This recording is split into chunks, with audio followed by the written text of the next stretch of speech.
بسم اللہ الرحمن الرحیم۔ ہمارا جو سلسلہ ہے روزانہ کا ویڈیو بنانے کا اسلامی تاریخ کے حساب سے وہ جاری و ساری ہے۔ رجب کا مہینہ چل رہا ہے اور اگلا شعبان کا ہے، اس کے بعد ان قریب رمضان کا مبارک مہینہ آنے والا ہے۔ تو آج 28 رجب کو کچھ اہم اور ضروری باتیں ہم آپ کے سامنے لے کر آئیں گے۔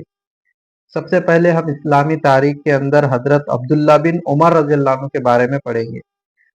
حضرت عبداللہ بن عمر رضی اللہ عنہ رسول اللہ صلی اللہ علیہ وسلم کے جلیل و قدر صحابی اور حضرت عمر فاروق رضی اللہ عنہ کے سب سے زیادہ با کمال صاحبزادے ہیں۔ ان کی نیکی و تقوی کی شہادت خود رسول اللہ صلی اللہ علیہ وسلم نے دی۔ حضور صلی اللہ علیہ وسلم نے فرمایا کہ عبداللہ بہترین شخص ہے، کیا ہی اچھا ہو کہ تہجد بھی پڑھنے لگے۔ اس فرمان کو سننے کے بعد عبداللہ رضی اللہ عنہ رات کو برائے نام سوتے تھے، ساری رات نماز میں مشغول رہتے اور جب صبح صادق کا وقت قریب آ جاتا تو استغفار شروع کر دیتے۔ ایک بار رسول اللہ صلی اللہ علیہ وسلم نے ان کا کندھا پکڑ کر فرمایا، دنیا میں ایسا رہو جیسا کہ تم پردیسی یا مسافر ہو اور اپنے آپ کو مردے میں شمار کرو۔ حضور صلی اللہ علیہ وسلم کے اس ارشاد کے سبب حضرت عبداللہ رضی اللہ عنہ نے پوری زندگی زاہدانہ گزار دی۔ بچپن میں ہی اپنے والدین کے ساتھ ایمان لائے اور اپنے والد کے ساتھ مدینہ کی ہجرت کی۔ کم عمری کی وجہ سے غزوہ بدر اور احد پہ شریک نہ ہو سکے۔ غزوہ خندق میں انہوں نے شرکت کی اور اس وقت ان کی عمر صرف 15 سال کی تھی۔ 84 سال کی عمر میں ذی الحجہ سن 73 ہجری مکہ مکرمہ میں وفات پائی اور وہی دفن ہوئے۔ یہ حضرت عبداللہ بن عمر رضی اللہ عنہ کے تعلق سے اسلامی تاریخ تھی۔ اب ایک حضور پاک صلی اللہ علیہ وسلم کے معجزے کے بارے میں پڑھیں گے۔ بھیڑیے کا آپ صلی اللہ علیہ وسلم کی نبوت کی خبر دینا۔ ایک مرتبہ بھیڑیا ایک چرواہے کی بکریوں میں سے ایک بکری لے بھاگا۔ چرواہا نے دوڑ کر فوراً اپنی بکری اس سے چھڑا لی۔ بھیڑیے کو اللہ تعالیٰ نے بات کرنے کی طاقت دی۔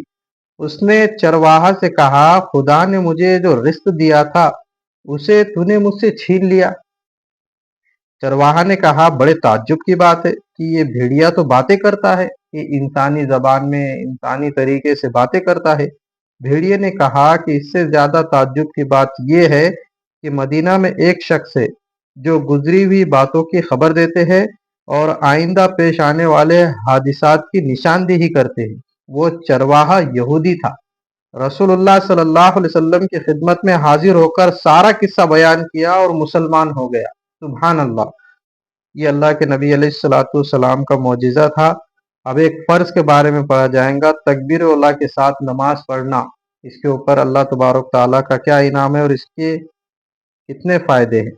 رسول اللہ صلی اللہ علیہ وسلم نے فرمایا کہ جو شخص 40 دن 40 days جو شخص 40 دن اخلاص سے تکبیر اولیٰ کے ساتھ با جماعت نماز پڑھتا ہے تو اس کو 2 پروانے ملتے ہیں، 2 سرٹیفکیٹ ملتے ہیں اور 2 انعامات ملتے ہیں۔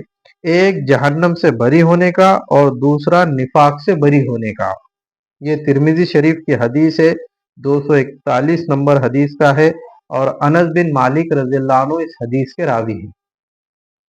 ایک سنت کے بارے میں، اسلام پر وفات پانے کے لیے جو یہ چاہے کہ اس کا خاتمہ ایمان پر ہو اور نیک لوگوں کے ساتھ رہے تو یہ دعا کرے، اے زمین و آسمان کے پیدا کرنے والے، آپ ہی دنیا اور آخرت میں ہمارے آقا ہے، ہمیں اسلام کی حالت میں وفات دیجیے اور نیک لوگوں میں شامل کر دیجیے۔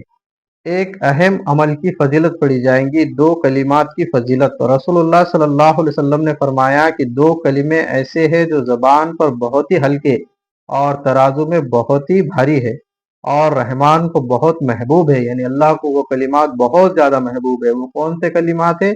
سبحان اللہ و بحمدہ، سبحان اللہ العظیم۔ یہ 2 کلمات اللہ سبحانہ و تعالیٰ کو بہت زیادہ محبوب ہے۔ ایک گناہ کے بارے میں، قرآن کو جھٹلانا کتنا بڑا گناہ ہے۔